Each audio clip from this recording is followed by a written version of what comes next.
Welcome, brothers and sisters, to Mormon Movie Reviews, where LDS movie lovers belong. My name is D-Base. This time, we're going to be reviewing the church mega classic Legacy. This film is the story of Mormon pioneers from the 1830s until the 1890s. The movie follows the experiences of Eliza Williams from New York to Missouri to Illinois and then eventually to Utah. Eliza endures sickness, storms, and mobs because she has the testimony of her new religion in her heart. Here's what the actual film looks like. Somebody else has already done a movie review of this, and they did this through the sin counter. They found everything that was wrong with the film. I'm not going to be taking that kind of a critical approach towards it. God Awful Movie Reviews also reviewed Legacy here in number 198. Both of those are extremely critical. If you want to analyze this film from a cinematic perspective, there's a scholarly article here that's in BYU Studies towards a Mormon cinematic aesthetic. This is a scholarly treatment of how Legacy stacks up being compared to the Hollywood films. The film uses the fictitious character of Eliza Williams, who watches or participates through major church milestones such as Missouri persecutions, Haun's Mill massacre, Joseph Smith's martyrdom, the building of the Nauvoo temple, the Pioneer Trek West, the call of the Mormon Battalion, and then eventually it ends in putting the Angel Moroni in 1893 on the top of the Salt Lake Temple, which would be dedicated the next year. The movie also has a romantic subplot between the characters, which is superimposed on the historically based narrative of the progression of the saints. This film grew directly out of the refurbishment of the Hotel Utah and the Joseph Smith Memorial Building. The storyline was largely blessed off by President Hinckley, who was a master of media, although the actual screenwriting was done by the writer and director is Keith Merrill. This was not shot through BYU Motion Picture Studios. This was done in a real Hollywood level, high cinematic quality level that would rival anything that came out of Hollywood. It was filmed on location in America and also in England with a principal cast of about 30 people and then a total cast, including all the extras, of around 3,000. The film crew was about 120 people. The rough cut was almost movie length. It comes in now at 53 minutes, but it was even longer originally. Now, the Joseph Smith Memorial Building, it was dedicated on June 27, 1993, and Legacy premiered there on July 3rd. And I personally saw this film while it was there in the Joseph Smith Building. You had to get tickets for it, although you did not have to pay for it. They ran it 6 hours a day, on the hour, every hour for 6 hours a day. Legacy was eventually released on a video in 1997. It's kind of a sacred film, especially for Latter-day Saints. So there are a couple of cringeworthy moments, but there's many heart-pulling moments as well. So I hope you enjoy it. Now, it's kind of a spooky opening. I don't know why the opening music is so scary. And naturally, they're saying that this is a historical fiction, right? And it's got the official church. It's got the official church label here, but it does not have. It doesn't have the disclaimer that comes along with a lot of church films. There's no credits to anyone in this film, not to the actors, not to the filmmakers, not to the soundtrack, not to anybody. And I think that the reason that they did that is they want to make it feel like a documentary. They want to make it feel like you're really a part of it. Now, this is in Salt Lake City, Utah. Obviously, this is 1892. And this is not the dedication of the Salt Lake Temple. This is actually just the fitting of Angel Moroni on the top of the temple. So the Angel Moroni who was originally put on there was 13 feet tall. And of course, the Salt Lake Temple is currently being refurbished right now. Now, the Salt Lake Temple famously took 40 years to complete, and it took a total of $4 million. Now, naturally, we're asking ourselves who this young boy is in the scene. I saw the Angel Moroni, like you said. I thought you might like that. I'm proud of you. You're so grown up. I'm getting baptized on Sunday. Now, it seemed like the kid walked himself to the temple dedication and walked himself back. I'm just wondering why Grandma didn't come. That was just the raising of Angel Moroni. The dedication for the temple did not happen until April 1893, which is about a year later. Are you ready to be baptized? I'm trying to be good. And I say my prayers every day. Well, almost every day. Reminds me of when I was a boy. Did you get baptized? Now, this is actually the central question of the film. Did you get baptized? And we're going to find out at the end of the film if she answers the question. I was among the first. I was only 13 years old when I first read the Book of Mormon. I borrowed a copy from Papa's friend and read all night. Hey, Lizzie. How you doing? One of Latter-day Saint filmmakers' favorite devices is the flashback. I mean, so when is this? This has got to be post March of 1830. The first edition of the Book of Mormon was in March of 1830. What's this?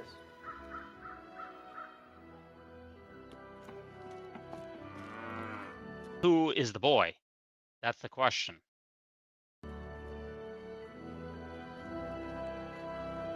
You know, it's her face. Her face is illuminated here, kind of like the Book of Mormon is illuminating her face.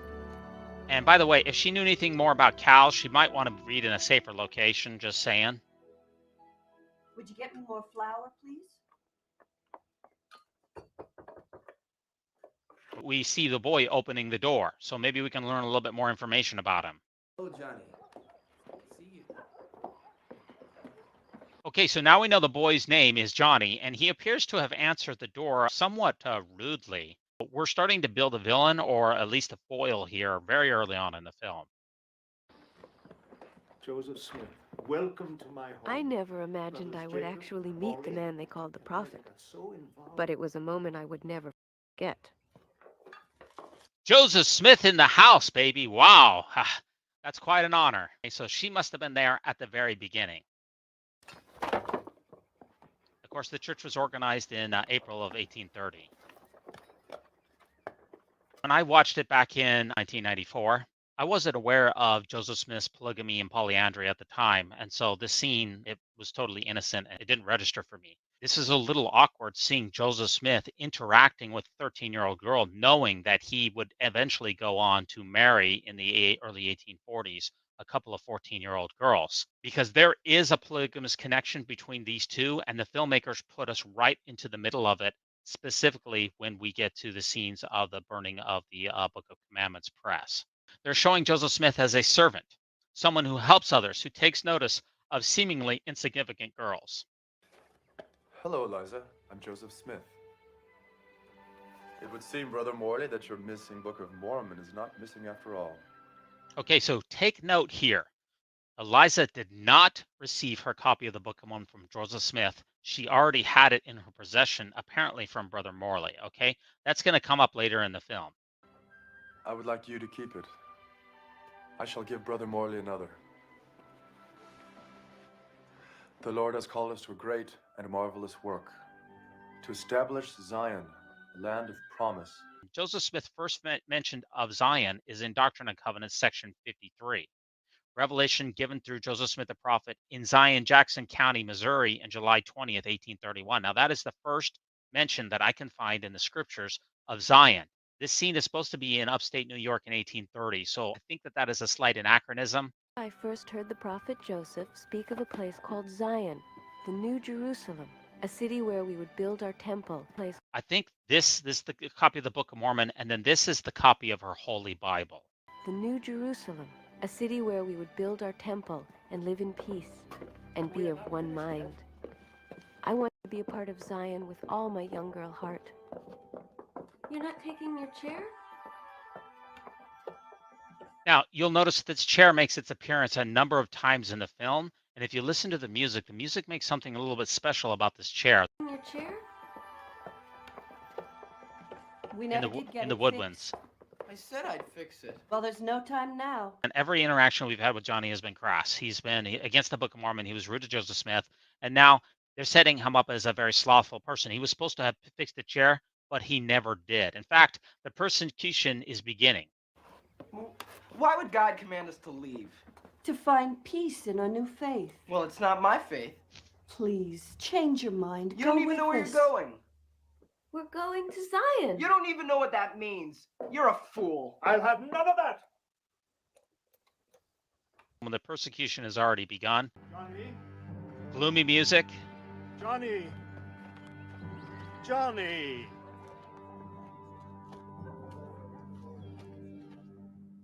I believe this to be the true gospel of Jesus Christ. God is the author of it. It was by him we received the Book of Mormon. Notice there's distance between the Father and the Son here. The wagon represents the moving and the converting of the faith, we can assume that the founding of the church has already happened. Johnny positions himself, look, on the outside away from the family. Through his prophet's voice that we are called to go. Well, I don't believe in Joseph Smith. And I think you're a fool, too. He runs off even without his I never clothes. expect- No suitcase, no nothing. Now, we find out later in the film that Johnny actually comes back to at least retrieve the chair, which we're going to talk about more in the film later. To see my brother again. I never knew how much I loved Johnny until I watched him run away.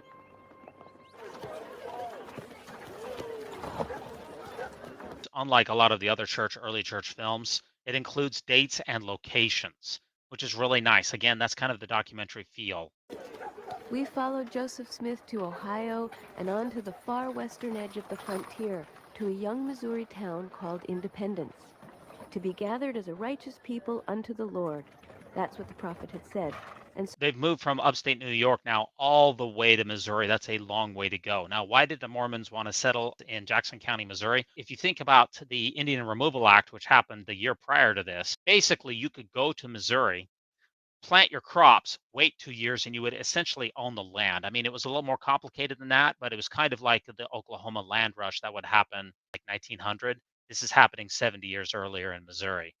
Now, there is some significant events that take place in church history in Missouri. Jackson County is designated as the land of Zion, as we saw Joseph Smith referencing that earlier. The saints were persecuted and their homes were destroyed.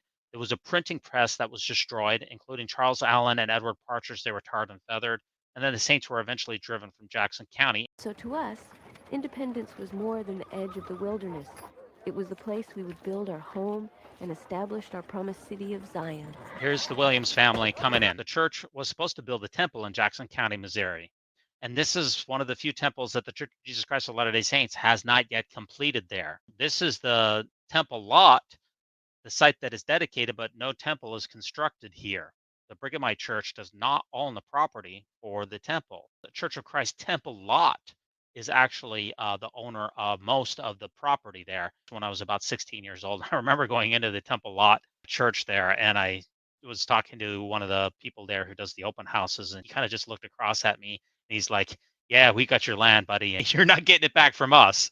I said, "Oh, okay, that's fine." The city of Zion. This is our first introduction to this character. He's going to take a major part in this film, so keep your eye on him.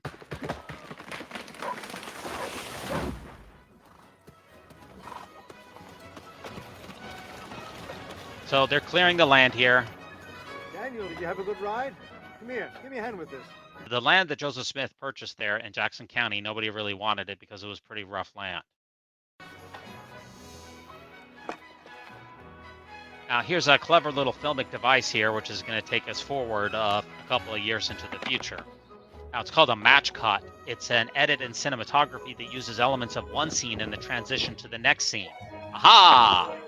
Very cool cut there. Her name is Kathleen Beller, and she plays Eliza Williams, and she's not a member of the Church of Jesus Christ of Latter-day Saints. She was in The Search for Tomorrow. She was in television. She was in film. It's been pretty peaceful, smiles all around. So really, other than Johnny, there's been basically no conflict in the first 5 minutes. This is supposed to be July 20th, 1833.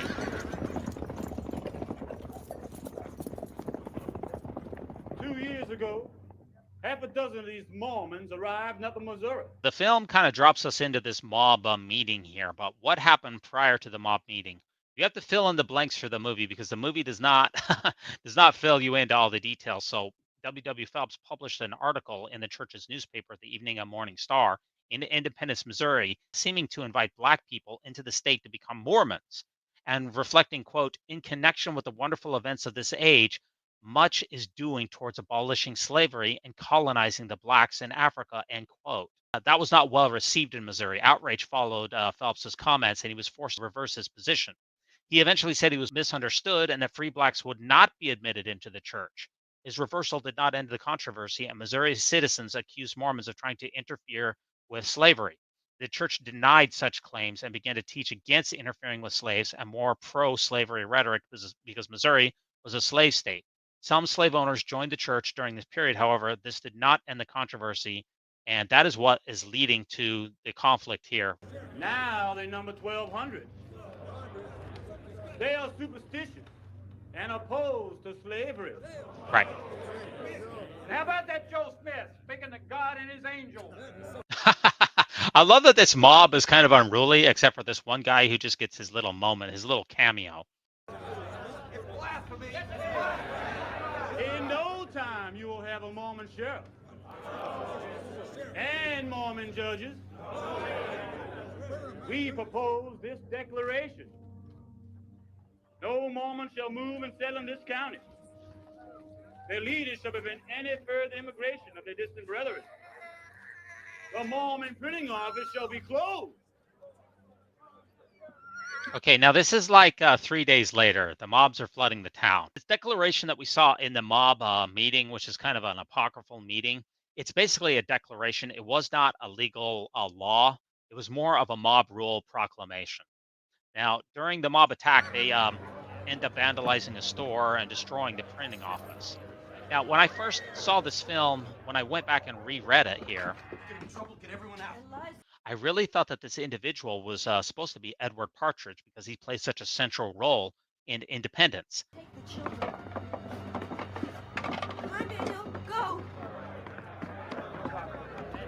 This is the printing office right here, and Eliza is right in the thick of things here.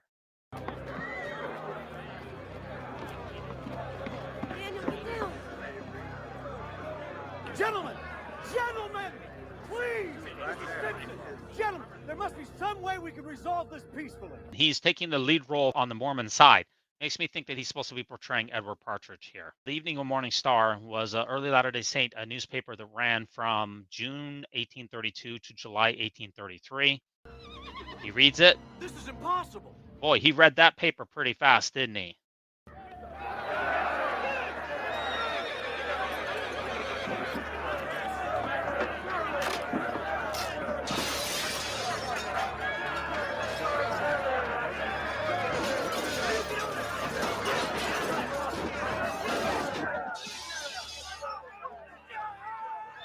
Heart-wrenching scene, very moving and very sad. If you read the history of the scene, according to B.H. Roberts, who is the church's official historian, and I'm taking this directly from the church's website. On July 20th, 1833, Edward was sitting at home with his frail wife who had just given birth.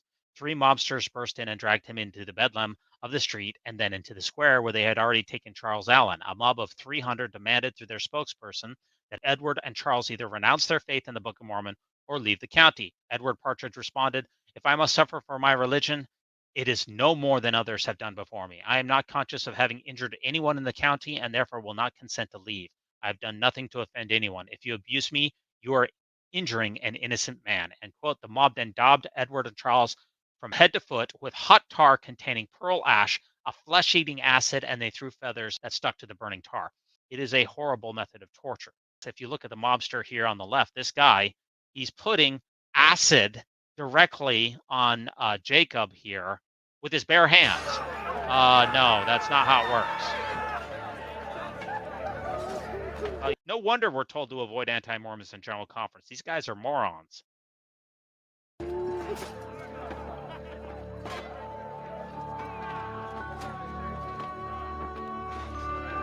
Okay, now they're tossing out the window here the pages of the yet unpublished Book of Commandments into the street. These are a compilation of Joseph Smith's early revelations.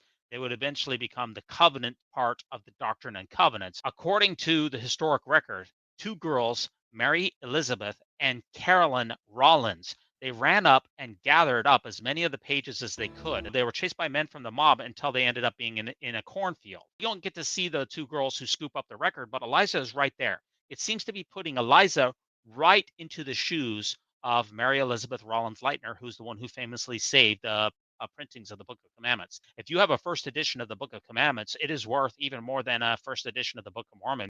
So why am I bringing this up? Well, Mary Ann Lightner, she was a member of the Church of Jesus Christ of Latter-day Saints, and she was a plural wife of Joseph Smith and eventually Brigham Young.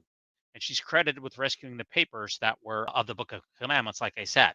And they're putting Eliza directly into the shoes of Mary Elizabeth Rollins Lightner, who would become a secret wife of Joseph Smith. Polygamy is in this film. It's just very, very secret. The church leaders eventually signed an agreement that the saints would leave Jackson County by April of 1834, and they were eventually driven out even earlier than that in November of 1833. Most of them ended up moving north to Clay County. So in the movie now, we're jumping 2 years into the future. Tried every lawful means to get our lands again, and wearied God with our appeals for justice, but to no avail. This is the edge of western Missouri. We have Jackson County, which is right here at the bottom, and here's Independence right here. Here's the Liberty Jail, and they are being moved from Jackson County up into Clay County. The citizens of Clay County treated us with kindness, but in the end, they asked us to move on. So from June 1834 until about 1836, the Missouri Saints escaped the persecution that we just saw in Jackson County by settling in Clay County.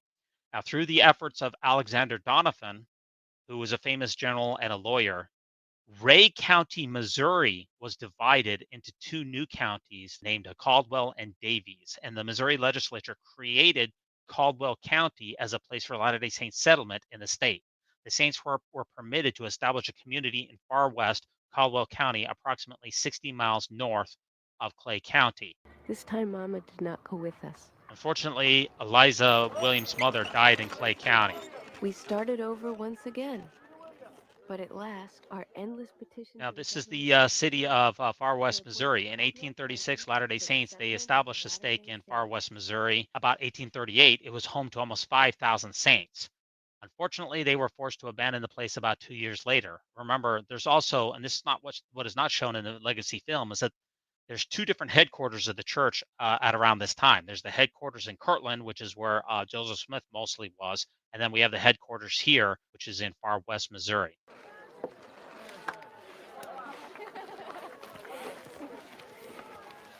Brother Williams takes a drink, and then this man is still unnamed in the movie. We still don't know who he is in the movie, but like I said, in order to talk about him, his name is Jacob. It appears that he has recovered. Now, what we don't realize in the film at this point is that Jacob and Eliza, they're going to become engaged. And there's just no foreshadowing for this, and there's just very little chemistry in between them. I mean, look at the age difference between the two. She's a 10 and he's like a 4, you know? Don't judge me, people. I'm a solid 3.5. Okay, okay. I guess that's the chemistry that we get to see. It's just odd that they end up being a love interest. Not to spoil the movie for you. And who has returned? Here's Johnny.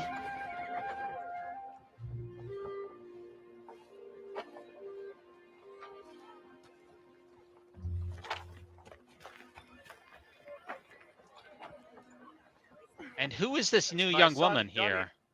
Who is she? We're going to find out soon. Now, this is not the strongest acting in the film, I think, from Johnny's part. I'm sorry about Mama. Come too late. I didn't know. I hope you can forgive me. I'll need some time. Yes, sir. I guess Brother Williams, he needs to reread the prodigal son in Luke chapter 15, because when the prodigal son returns, the father calls for the servants to dress the son in the finest robe, get the fingers for the ring, sandals for his feet, and to slaughter the fatted calf.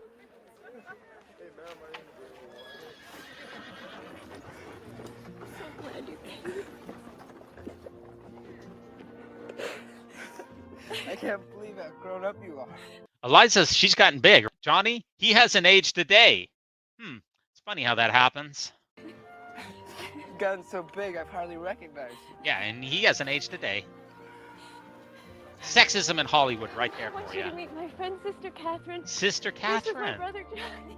Hashtag, Dear brother Johnny. hashtag sexual chemistry. Uh-huh, yeah. Johnny. Oh, Johnny.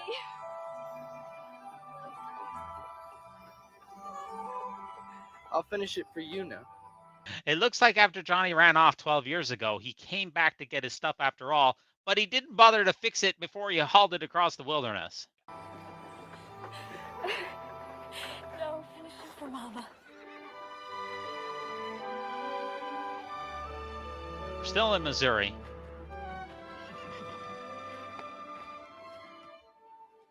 The Lord said the gospel would be proclaimed by the weak and simple.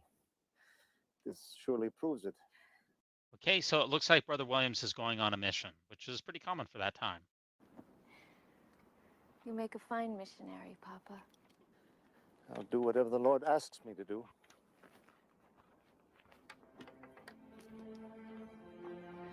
I've asked Jacob to look after you. Who? You and I know who Jacob is, but this is the first time he's named in the movie. Then we'll be all right. Who's Jacob? Well, luckily you and I know. I've asked Jacob to look after you. You know what I mean? Think about Joseph Smith sending men on missions and then marrying their wives while he was gone. Uh-oh. Have they finally reconciled here or what?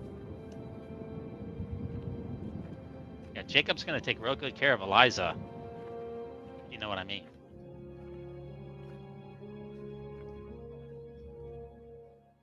I've been stubborn and unforgiving. I'm sorry.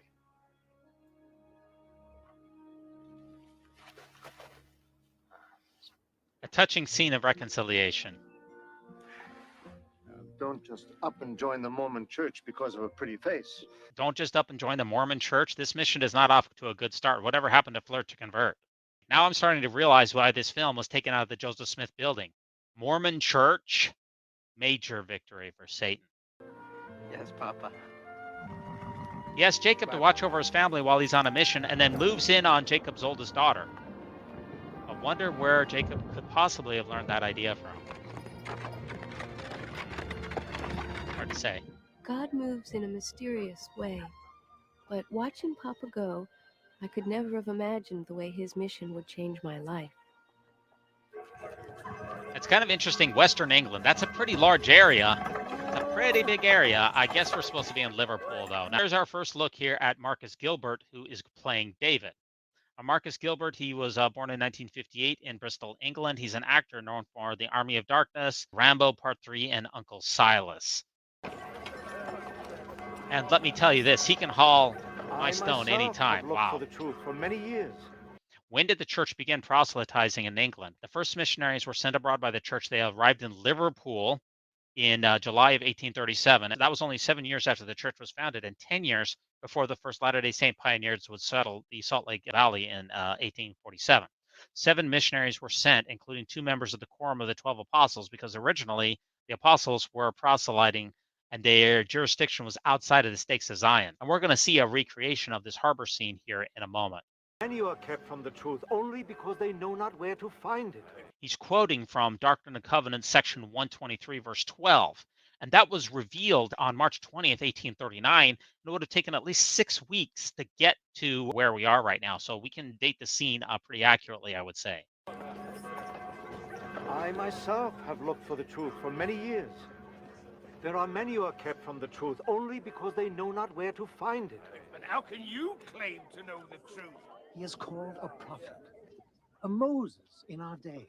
False prophets in sheep's clothing. Prophets. Ravenous wolves. Matthew in the Bible. And Matthew also says, right, ye shall know them by their fruits. Here is the fruit. An ancient record confirming what every Christian heart yearns to know for certain. That Jesus is the Christ, the very Son of God. May one buy your book, preacher? Oh, of course. Just for the price of printing, 5 pennies. Oh, I am short the price. You may owe what's left. A man's soul should be worth a farthing. A farthing here is 1/4 of a penny. So it appears that David gave Brother Williams 4 pennies and 3 farthings. Brother Williams has no idea at this point that David and Eliza, his daughter, are eventually going to be getting busy later in the movie. So Brother Williams, watch it. Be careful. If only he knew.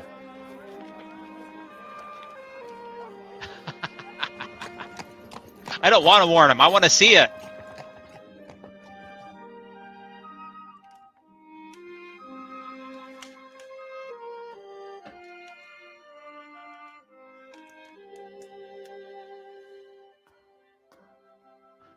David. We've missed you these past weeks. The Mormons are persuasive, aren't they? 'Tis their doctrine, not their man, which attracts me. Will they believe in the Bible, as we do? Do they have another book, another testament to the Lord? Another Testament of Jesus Christ was not added to the Book of Mormon until 1982, so we might be jumping the gun just a teeny bit. Here, have you seen this? And he's going to be reading from Moroni's Promise here. These things. Ask God, Eternal Father, in the name of Christ, whether these things are not true. Did you ask God, David?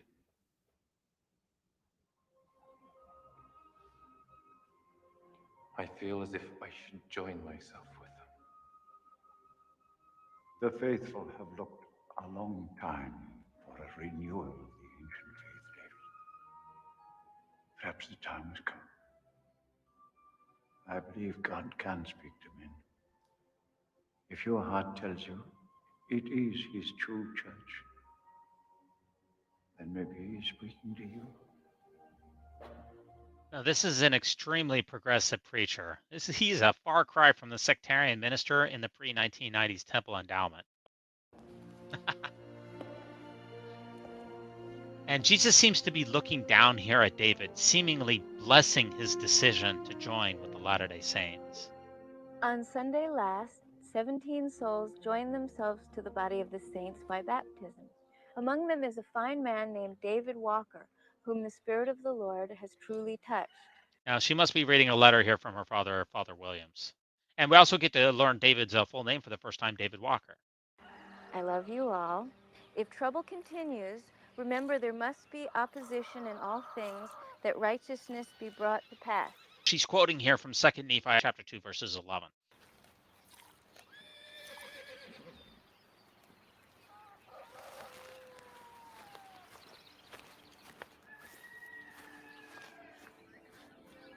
The peace and good cheer of our home in Far West did not last.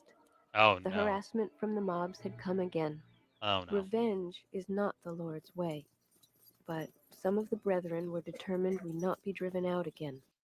Again, they've been booted out of Jackson County, so tensions ran high. The principal Mormon settlement in Caldwell County, just south of the city, Major General Samuel Lucas met with the Latter-day Saint delegation to discuss the order that Governor Lilburn W. Boggs had issued in October.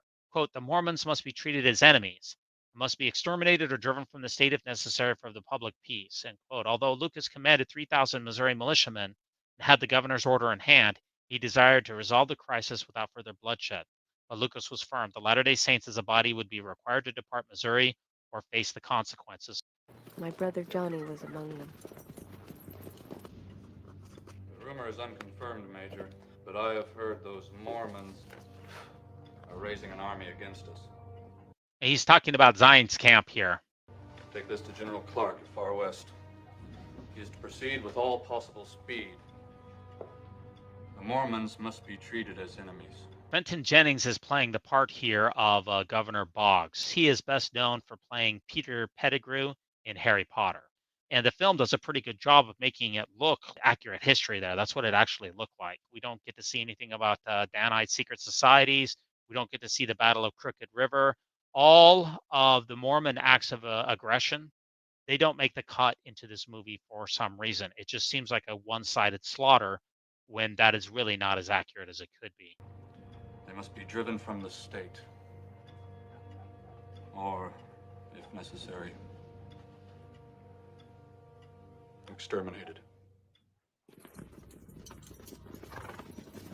So on about October 30th at approximately 4 o'clock p.m., about 240 rogue militiamen attacked a Latter-day Saint settlement in Haun's Mill, killing or fatally wounding 17 Mormon men and women. But we learned to endure, and the Lord poured out his blessings in return.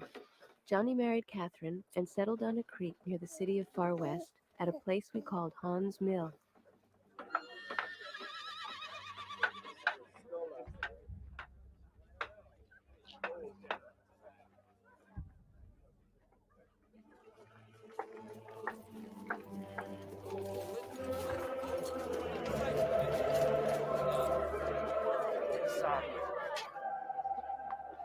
They're here! What? 200 of them! Haun's Mill, it was a mill established on the banks of the Shoal River in Fairview Township, Caldwell County.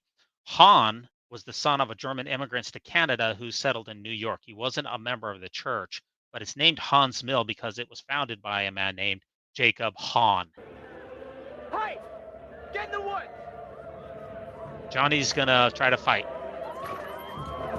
Does not seem like more than 200 of them so far. Now, this is one of the weirdest scenes in the movie. Why is she fleeing through the cold water? Look at the people behind her.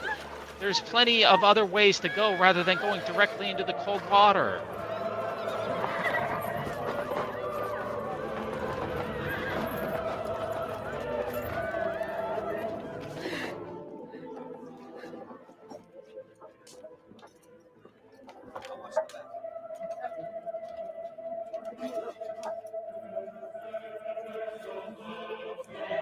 So I know that it just showed earlier that Governor Boggs issued the extermination order, but these militiamen, they have taken matters into their own hands. They're rogue. They're not under the direction of the governor.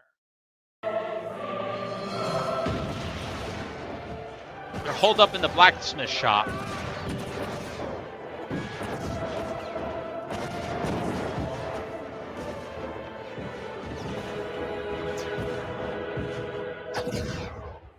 Again, they were driven out of Jackson County. They settled to Clay County. They split up into Caldwell and Davis County, and this is where the Haun's Mill massacre took place. Haun's Mill is known as modern-day Breckenridge, Missouri. The church has made a very, very small monument that you see here. Now, this was not at all clear to me when I first watched Legacy a long time ago. For some reason, I missed it, that Johnny, he didn't survive the massacre. For some reason, I missed him when I originally watched the film.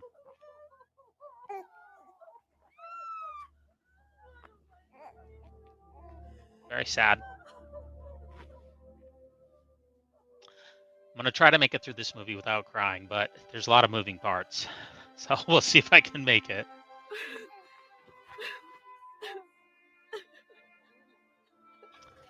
The faith of these pioneers is really something. Was in ruins. An army of mobbers had entered our homes, stolen our possessions, taken our property at the point of bayonets, and violated that which was most precious.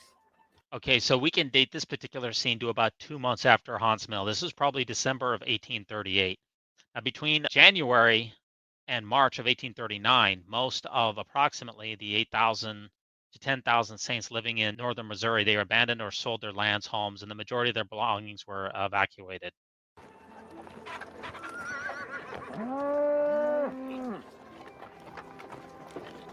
Now, the person speaking, is he supposed to be General Clark? I'm not sure.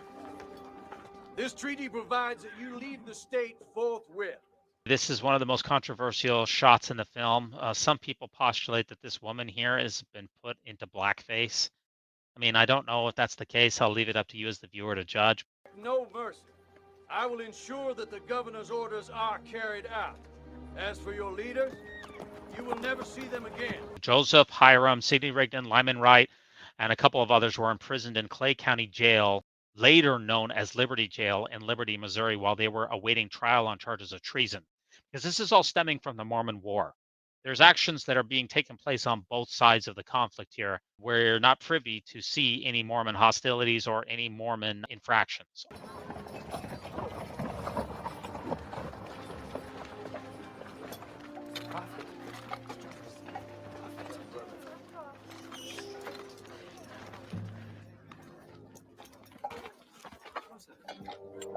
Now, is this supposed to be Emma here who rushes forward?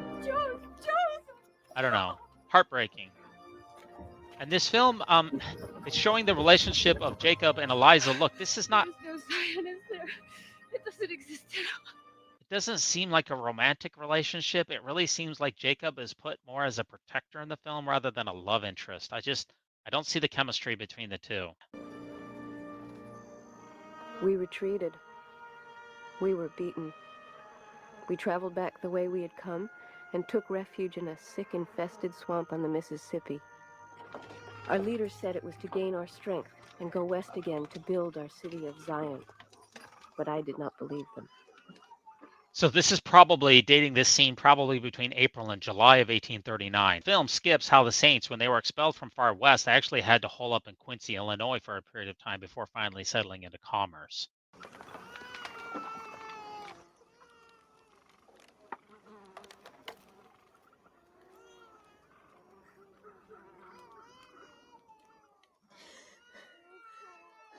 Would you take care of Mary for me? We can't lose faith, Eliza. Eliza's losing faith. Johnny had faith and he's dead. Now, that is a very rude thing to say to his widow. Your husband is dead, and this only happened not that long ago, like within, I don't know, a few months, and you're just saying that straight to her face? That is extremely insensitive and very, very rude. Joseph had faith, and he's in prison. I believed in Zion, and there's no such place. Of course, Commerce, Illinois was on the banks of the Mississippi River, and it would eventually be renamed Nauvoo, also known as the City of Joseph. Probably Eliza is fighting malaria because when the Saints first settled in Commerce, it was very swamp infested and a lot of mosquitoes. God loves us so much. Why has he abandoned us? We'll find Zion. We will. It's always strange to me in this film, looking back, for people to say they'll find Zion. We know where Zion is. It's in Jackson County. We have the temple lot that was dedicated. We know where it is. It's not about finding it. It's about reclaiming it. I don't believe it anymore. Been released from prison. Now we can date the scene even more accurately. Joseph Smith was allowed to escape from Liberty Jail in April 1839. Brigham Young dates the scene to July 22nd, 1839, where he said, Joseph arose from his bed of sickness, and the power of God rested upon him. He commanded in his own house the sick in the name of Jesus Christ to arise and be made whole. And they were healed according to his word. He then continued to travel from house to house, from tent to tent upon the banks of the river, healing the sick as he went. And he arrived in the upper stone house, where he crossed the river on a boat, accompanied by several members of the Quorum of the 12. So Brigham Young is dating the scene to July. However, he just said that Joseph Smith got out of prison, so it's April. So the timing is a little bit off.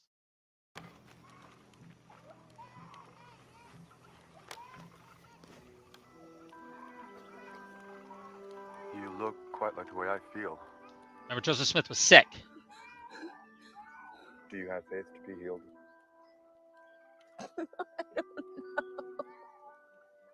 Or, as Elder Bednar would say, do you have the faith not to be healed? I don't know. Is there no end to this suffering? The Lord suffered all things for us. Our days are known, and our years shall not be numbered less. This is a great quote in the movie because he's quoting from Doctrine and Covenants, section 122, which was revealed in Liberty Jail, and he supposedly just got out a little while ago, so that's a nice touch. If the very jaws of hell gape open after us, it shall be for our good. DNC 122. Do you believe in Jesus Christ?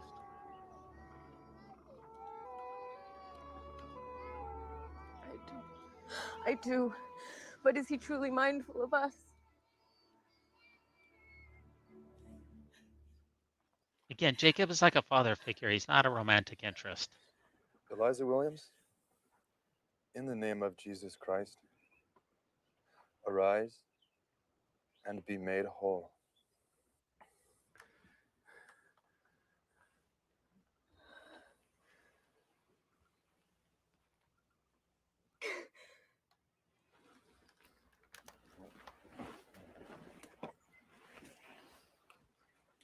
The Lord does love us. He chastens us to teach us obedience and faith. Zion cannot be built without these principles. It is our own weakness that keeps us from her. Yet even so, we shall begin again to raise a city. The Lord has already begun to sweep the earth and gather his elect to help us. Okay, we're back in Liverpool. Looks like David has joined the church and he's going to be immigrating to Nauvoo. And here's that picture of that ship that I showed to you earlier. He's on one of the first he's on one of the first boats from Liverpool to America.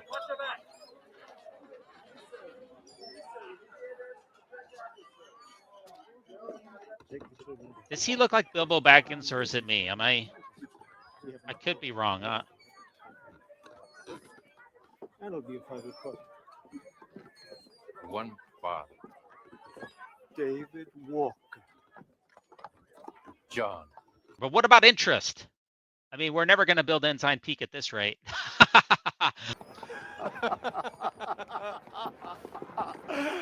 Now we are even.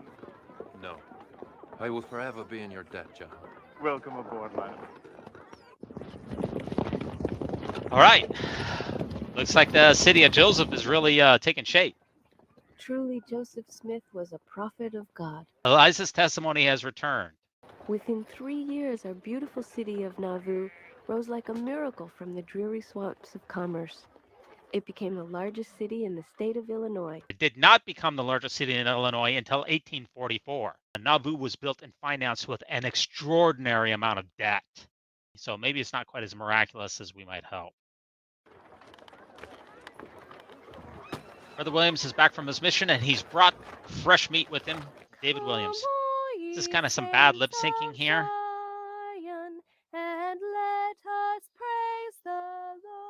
So there's no date in the scene, but the first cornerstone was laid in the Nauvoo Temple, the first cornerstone on April 6th, 1841, exactly 11 years after the anniversary of the church founding.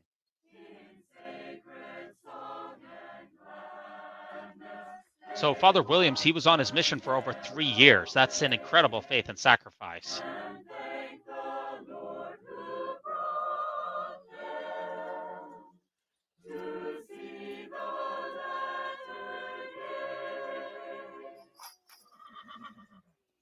This stone is laid in honor of the great God. May it there remain until the whole fabric is completed, that the saints may have a place to worship God, and the Son of Man, our beloved Savior and Redeemer, have where to lay his head. Now, the Spirit of God was also sung at the Kirtland Temple dedication just a few years earlier.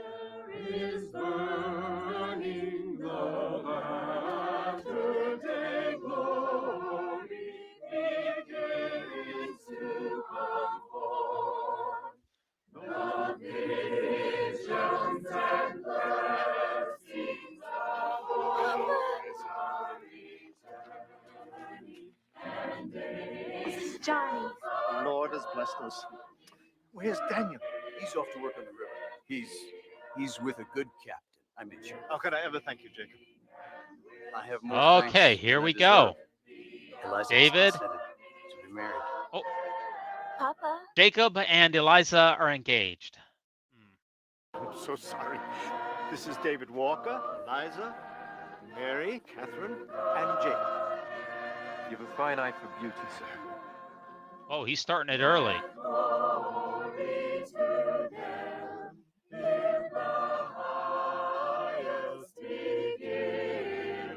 Oh, sneaking a little look there. Did you catch that little look there? She's engaged, but I am sensing some serious fireworks here, folks. These are the only two perfect 10s in the movie, and they are destined for romance.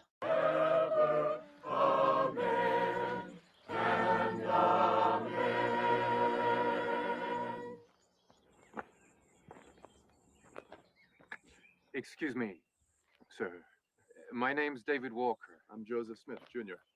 Forget what I said about the only two perfect 10s in the movie. This is one of the most smoldering scenes in all of the Mormon movie review history. This is like the beach volleyball scene from the original Top Gun. This is some serious smoldering action here. Welcome to Nauvoo. 'Tis a high honor. What may I call you? Oh, I've been called just about everything. Brother Joseph suits me fine. Brother Joseph the Prophet. That sounds even better. It's a grand time to be on earth, David. The fullness of times. Tell me what you want me to do. Help build a temple here on this very spot where we may worship God according to the powers of the holy priesthood. Help us do that, David. David has a lot of experience in stone quarries. If ever a people were inspired by a vision and united in a common purpose, it was those of us who were called to build the temple in Nauvoo. Holiness to the Lord. There were several quarries that were used for the Nauvoo temple. Here's a picture of one of them.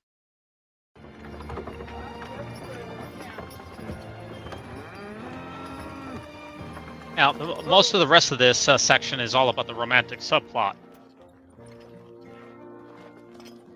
Brother Jacob, I have your lunch whenever you're ready. Oh, there's 2 roosters in the hen house. 2 roosters in the hen house, and he can't stop with the compliments here. I mean, he is taking a page right out of John C. Bennett's playbook. Eliza is not warming up to him just yet, though. But David, he believes in enduring to the end. He's not going to let off. I want to make a covenant path with you, if you know what I mean. However, does she stay so pretty? Shouldn't Brother Williams be saying, dude, she's engaged? Brother Williams, he's into it, I guess. Flattering words are a devil's trick, Brother Walker. Ah, but truth is not flattering. Jacob said you're working on the temple 1 day in 5, twice the 1 in 10 Brother Joseph has asked. Jacob exaggerates. Jacob is precise in the truth. I confess, I feel driven to finish it. Well, the temple will bring us blessings we don't even understand. Jacob is waiting till it's finished, so he can marry Eliza there. Oops.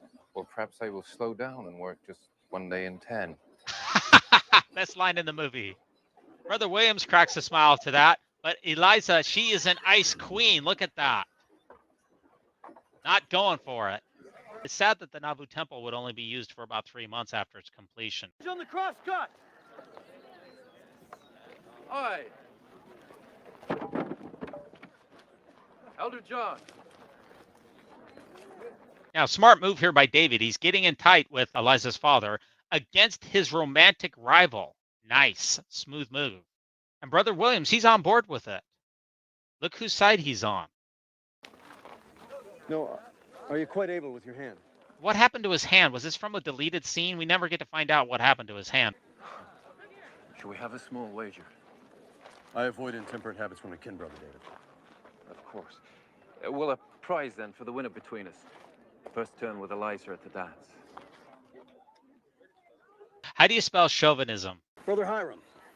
Wait a minute. Is this the Brother Hiram, as in Hiram Smith, the prophet's brother? And look who's right in the middle of it. Now, when it comes to romantically putting pressure on women and treating them like literal prizes, Brother Joseph, he's not going to miss a moment of that kind of action. Ready.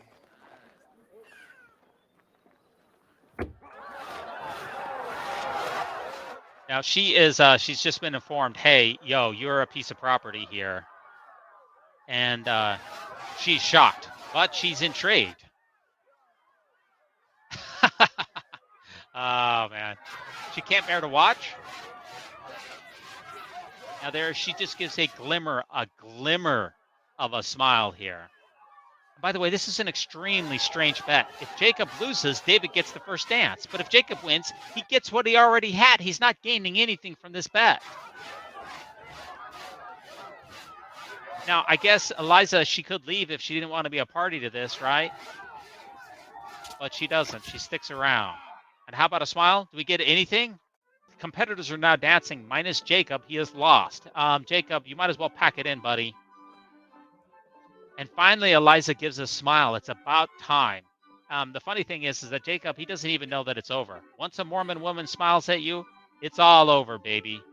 Oops, the concern is growing on Jacob's face. Oh, and now the slow motion. The angelic musical accompaniment. Luckily, with the angelic musical accompaniment, there's no angels with drawn swords, so that's a positive.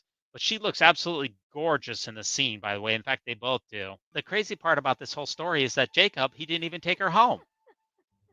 The bet was for one dance, not an entire night. I mean, this ain't indecent proposal, dude. I was only 12. Cut stone much better than I dance, I'm afraid. You did fine. No, I have 2 left feet. Is your foot all right? I told you it's fine. Boy, she smiles her out.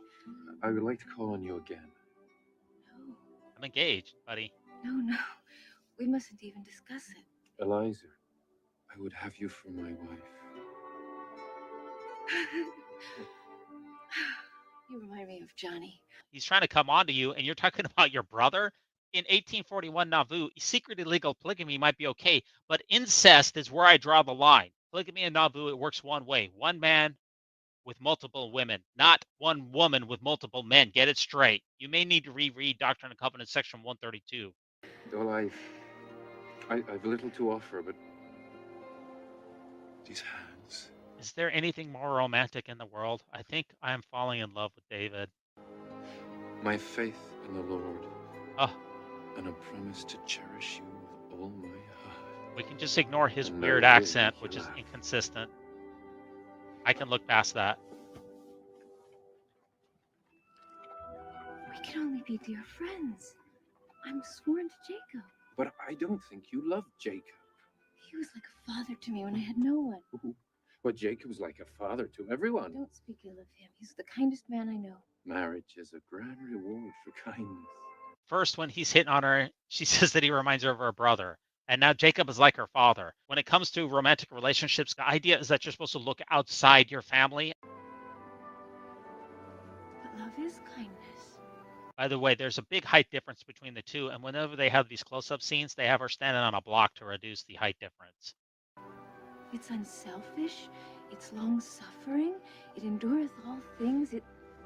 Now, David's not big on consent here, and I, for one, am totally okay with that. Is there any chance at all that we get to see David with the shirt off? I mean, just for like a little moment. Happy and splendid. Maybe like in the deleted scenes or something. Eliza, that you? I'd even settle for seeing him in a temple initiatory poncho. I mean, anything. I'm desperate here, folks. By the way, Jacob, he went home alone? I mean, gee whiz. I guess the guy knows when he's beaten. Yes, Papa. Jacob's waiting. You were worried. He should be. I'm fine. I'll be right in.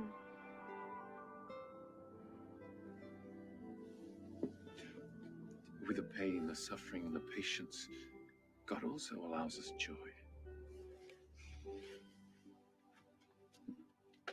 Ah, David. I'm gonna have to rent that Army of Darkness movie with David in it. David's a thief? You're supposed to pay for that, pal. And right in front of Jacob? I mean, this dude has got no boundaries at all.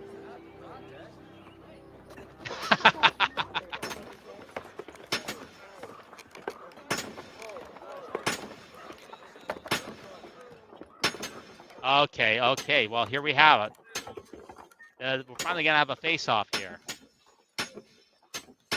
Jacob and David. That feeling between brethren is not pleasing to the Lord, Brother Walker. I hold none for you. And I none for you. Well, if I've offended you, Jacob, I'm sorry. You moved in on my fiancée like the stormtroopers into Poland. Truly, I am. I am, of course, not unaware of your interest in Sister Williams. I've spoken with her and suggested that she consider her feelings and choose between us. Wow, maybe Jacob is the better man after all. From my stories of reading about polygamy, that's not the way that it works, or most of these relationships back then, but what do I know?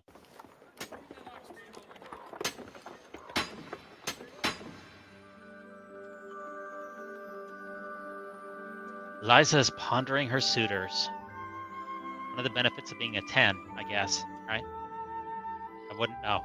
Now, this flower that she puts in the Book of Mormon, it's going to come up later. Keep your eye on it.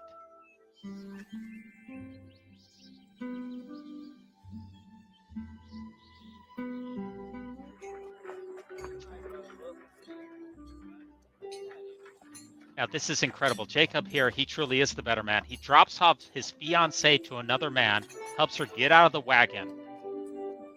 And that's it. Thanks for playing. We're not engaged anymore. Jacob is the better man. Hey, David, lose the shirt, David. Lose the shirt, but keep the overalls on. I like those. Promise to make me laugh? Every day. I bless you with long life and prosperity. Amen. So much for getting married in the temple. Just when I thought that this was going to be a celestial-bound couple. Talk about settling here. You know, the only thing that would make this marriage scene any better is if David were marrying Eliza and Catherine at the same time. I mean, I can always dream about a sequel, right? Whatsoever ye shall bind on earth shall be bound in heaven. Just quoting from Matthew chapter 18, verse 18. What? No honeymoon scene? She's pregnant. What happened to the honeymoon scene? This was my last chance to look at David without his shirt on.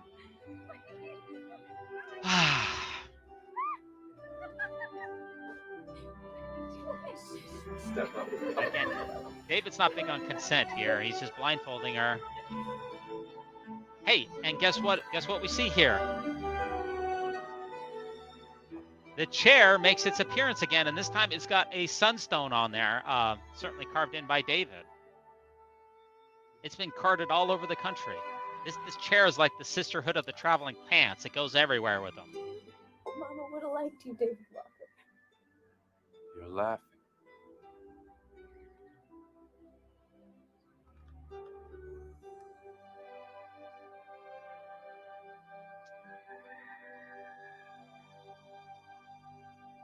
Okay. I, like Paul, have been in perils. All right, the temple scene here is the temple is now finished. The temple cornerstones are being laid here. It's been 3 years since the first cornerstone was laid, and now we're laying the other 3. This is like Joseph Smith. He's got like the open mic night at the temple, and he's quoting here from Doctrine and Covenants, section 76, verses 22 through 24. Joseph Smith, this is his final scene because we're about to leave Nauvoo. And the most incredible thing is Joseph, he never ages in the movie. He's still the same actor from 1830 until 1844, 14 years later. Even on the right hand of God. And I have heard the voice bearing record that he is the only begotten of the Father. That's the vision he saw with Sidney Rigdon in the Kirtland Temple. He was a remarkable man, Peter. But people never really understood us. The church wasn't about Joseph Smith. It's the church of Jesus Christ. Of Latter-day Saints. If you ask Brigham Young what the church was about, I bet he would say that the church was about polygamy. There's no polygamy in this film whatsoever. Father Joseph's testimony of the Lord was the last thing I ever heard him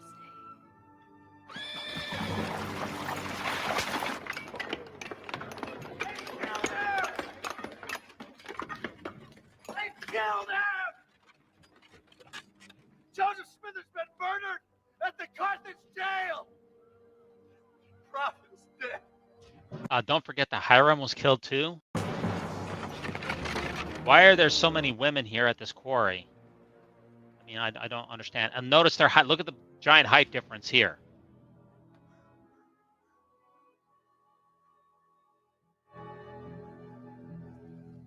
David.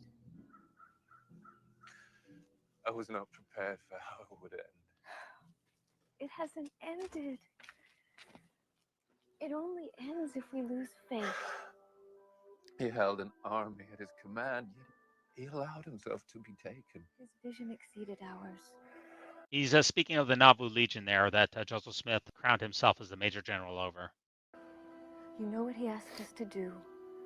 We must go on and do it. We'll be driven from Nauvoo. You must finish the temple. Boy, her faith has really taken a 180 from that time when she had malaria in Commerce, Illinois. Why didn't God protect him? Maybe his work was finished. But ours has only begun. There's no end. How can you have such faith? I learned for myself the Lord loves us. He will not abandon us, but we must not abandon him.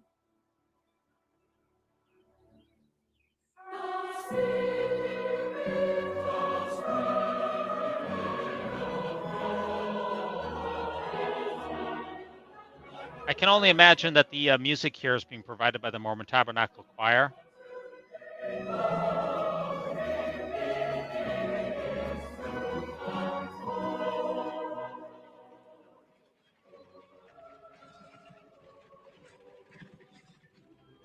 With the death of the prophet Joseph, old enemies appeared and tried to drive us out. Apparently the baby has been born and has turned rapidly into this young boy here. Determined to be endowed with the ordinances of the Lord.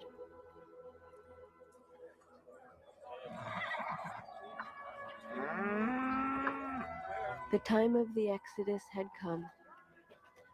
We turned our faces west to our great and unknown journey to a new land west of the great rivers, to where we would plow and plant and build the kingdom anew. Most of the rest of this movie has a lot of walking. It's mostly just the pioneers going west. Nauvoo was in our hearts. So Come Ye Saints is kind of like the hallowed anthem of the pioneers. And this particular hymn, it has a great meaning for me, which I'm not going to get into right now, but this hymn means a lot to me.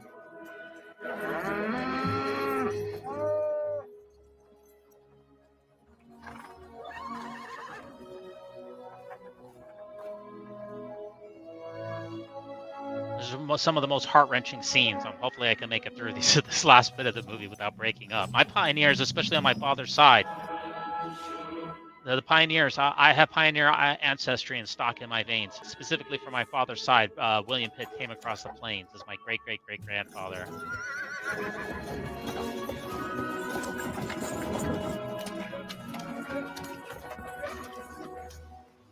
Now, this particular scene that's coming up here, we're going to see something that was not staged. The rain that they were shooting in was very unexpected, and the camera crew, they continued to film as we're going to see this wagon right here actually slips off the road. This was not planned. This was just something that actually happened. And you're going to see that the actor who plays Eliza's father here, he actually gets his leg caught underneath right here. He's going to get his leg caught underneath the wagon, and he actually broke his leg in real life here trying to control the horses. And you're going to see him limping throughout the remainder of the film. You'll see his leg here. He gets caught here in a second. And they just kept filming. You see here, look, his leg is getting crushed. His leg got crushed underneath. So he's not acting here. This is out of control. All the extras, they don't know what to do. This yoke here, all of this, nobody knows what to do. Okay, so it's total chaos.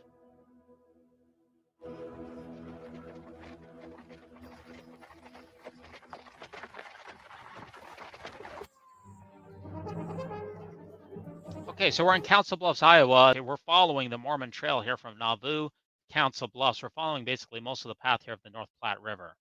There's a war with Mexico. The Army's come asking for 500 volunteers to march with General Kirby against Santa Fe.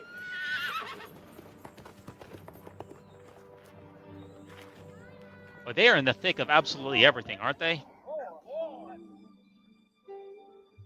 Okay, so this is the so-called Mormon Battalion, and it looks like David is going to be joining the Mormon Battalion. It's the only religious unit in the United States military history, and it was recruited from the Latter-day Saints. And the volunteers served generally from about July 1846 to July 1847 for the Mexican-American War, and there's about 500 or so people who were involved. But most of the Mormon Battalion followed the SFT, Santa Fe Trail, and they marched down here. They didn't really see much action.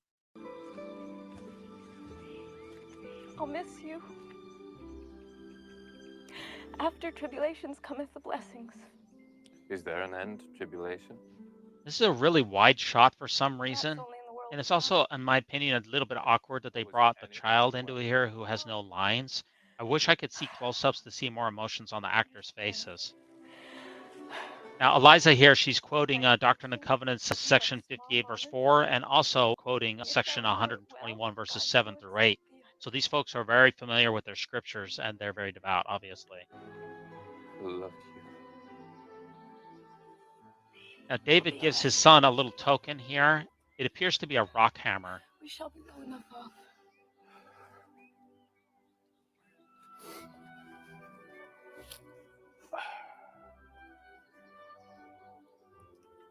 You have to take care of Lamar and Sarah. You have to be a man now. Take care of this too. We've Apparently one a more rock temple hammer. yet to build. Whatever happens, you remember your father loved you.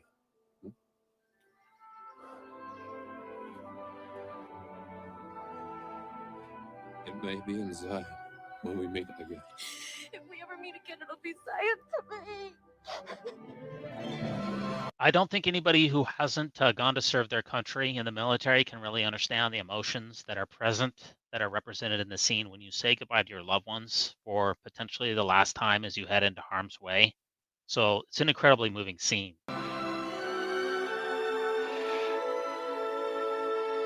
What a beautiful shot. So he's like the last one going. It's like he's lingering. Of course, I myself have some military service in my background, and I can tell you the emotions are very strong in times like this. It was too late to go on to the Rocky Mountains. We camped at the Missouri. The winter of 1846 was a dark memory I do not wish to remember. It was a really nasty time for the pioneers there in winter quarters of 1847. Here's Nauvoo, and we're in winter quarters right now. So we got a long way to go here before we get all the way to Salt Lake. Very cold. A lot of people died in winter quarters too.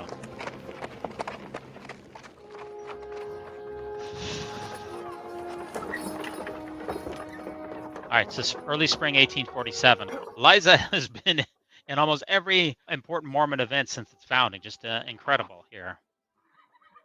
Brigham Young left with the advance party early in the spring of 1847. I had not heard. Of course, there's no succession crisis for Eliza. She doesn't wonder who to follow after Joseph Smith was killed, and there was a number of different people. She just naturally goes straight to the Brighamites. And as we see Brother Williams here, he's still walking with that limp from when he broke his leg. And the chair.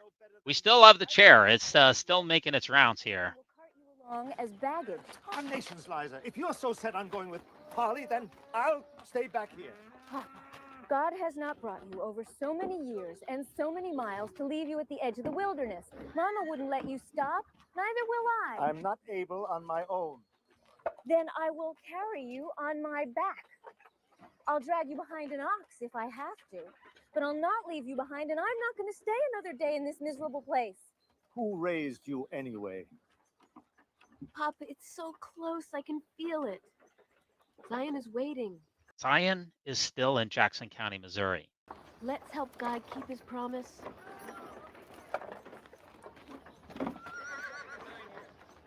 One wonders that you would think that God would be able to keep his own promises, but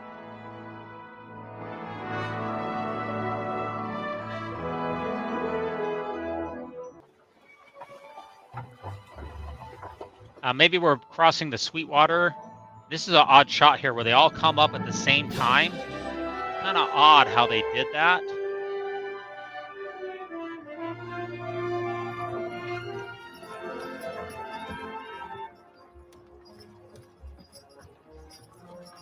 And this next little shot here is kind of odd. How come they just didn't take the shortcut from here to here? Why didn't they just walk across? Why did they want to walk all the way down and around? I don't know.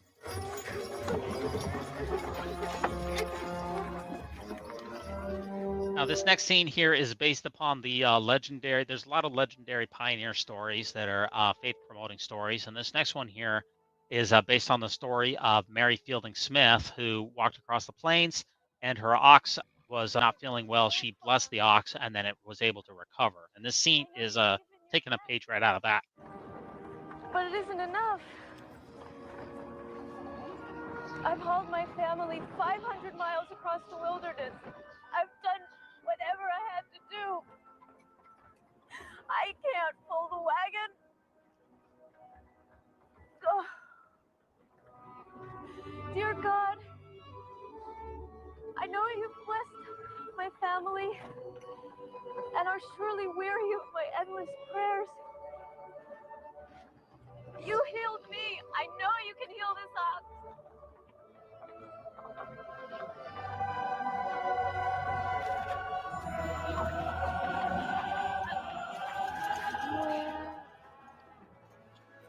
One of the most moving and touching scenes in the movie. And I'm proud of myself for getting through it. We get to see the Mormon battalion returning. And my understanding is that, I looked at this, is that the pioneers, they would have made it to Utah before the soldiers completed their long tours, and they would not have met them up on the Pioneer Trail. I could be wrong about that, but that's from my humble research. And by the way, the feeling of coming home as a soldier after going to war and returning to see to meet up with your loved ones, that's not something I can really describe. It's undescribable.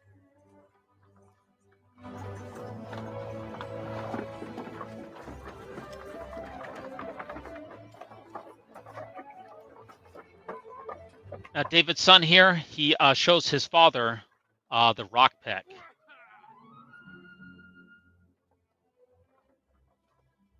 And it's kind of like the rock pick represents the family's faithfulness or their testimony, or Eliza's faithfulness to David. So he's still got the rock pick. That represents their faith.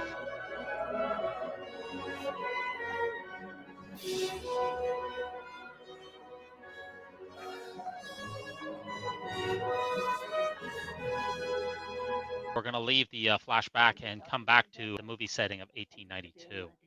And we're going to see Eliza, the older Eliza. She's going to take out the flower that she got in the Book of Mormon. I told you about. Remember, she The put that prophet flower in there Joseph 40 Smith years himself before. Gave it to me. Listen to what she says about the Book of Mormon, and let's contrast that with what we know earlier. Listen. This is the book I told you about. The prophet Joseph Smith himself gave it to me. I mean, not really. She got the book before from Brother Morley. Now, Prophet Joseph Smith let her keep it, but he didn't give it to her. I want you to have it.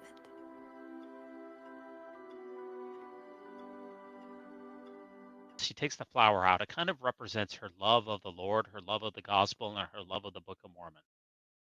It's kind of like it's like the flower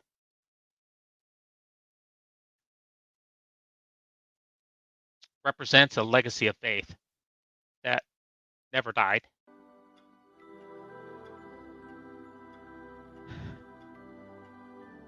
And make sure that this legacy of faith may never die.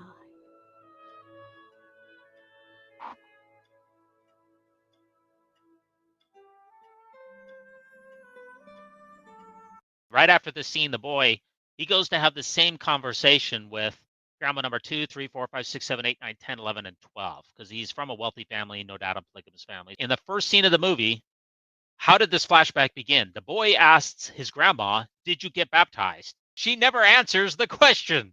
But I guess we can infer that she was baptized. She's sitting in the chair that David carved out for her.